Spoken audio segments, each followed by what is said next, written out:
બંગાળની 293 વિધાનસભા બેઠકો પર મતગણતરી ચાલુ છે, જ્યારે ફાલ્ટા બેઠક પર 21 મેના રોજ ફરીથી મતદાન થશે.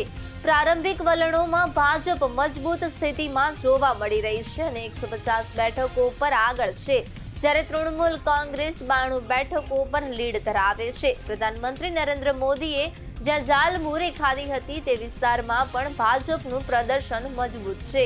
ઝાડગ્રામ, બિનપુર, ગોપી વલ્લભપુર અને નયાગ્રામ જેવી 4 બેઠકો પર ભાજપ આગળ ચાલી રહી છે. ભવાનીપુર બેઠક પર મમતા બેનર્જી આગળ છે, જ્યારે શુભેન્દુ અધિકારી પાછળ ચાલી રહ્યા છે. નંદીગ્રામમાં પોસ્ટલ બેલેટ બાદ ઈવીએમ ગણતરીમાં પણ શુભેન્દુ અધિકારીએ લીડ મેળવી છે અને પહેલા રાઉન્ડના અંતે તેઓ લગભગ 3100 મતોથી આગળ છે, જ્યારે ટીએમસીના પવિત્ર કર પાછળ છે.